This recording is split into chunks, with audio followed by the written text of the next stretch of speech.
Librong ito ay rated SPG, striktong patnubay at gabay ng magulang ang kailangan.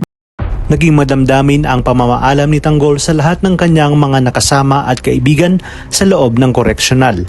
Iniabot na nga ni Enteng ang sombrero ni Bubbles at nangako naman si Tanggol na gagawin niya ang lahat upang makalaya ang mga ito.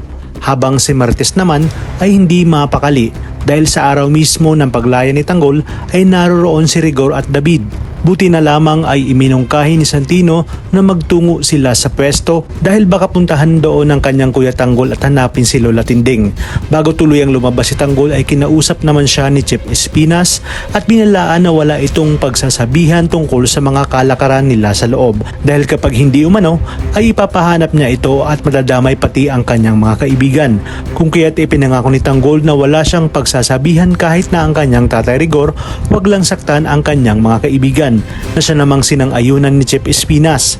Masayang-masaya naman na inalok ni Marcelo si Tanggol. Buong akala niya ay sasama na ito sa kanya matapos niya itong yayain. Ngunit iginit ni Tanggol na wala siyang sinabing sasama siya kay Marcelo.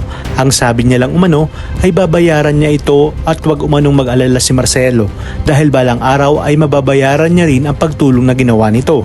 At ang mga dapat nating abangan, muli ngang babalik sa Quiapo si Tanggol at usap-usapan sa kanila na muli namang gagawa ito ng gulo. Ngunit ipinangako niya kay Kapitan na magbabagong buhay na siya. Hinanap niya agad sa mga tambay sa bilyaran ang kanyang Lola Tinding. Kaya naman sinabi ng mga ito na mas mabuti na siya na ang kumausap sa kanyang pamilya. Bumulaga kay David si Tanggol, kaya naman agad nitong kinuha ang kanyang baril dahil kabado nga siya na sa paglaya ni Tanggol ay mawala sa kanya ang lahat. Ngunit hindi siya umubra kay Tanggol, kaya naman nagawa niyang tawagin ang kanyang tatay Rigor. Agad namang inupakan ni Rigor si Tanggol at sinabi na ang kapal na mukha nito at bumalik pa sa kanyang pamamahay. At dito nga ay pinagtulungan siya na mag-amang David at Rigor.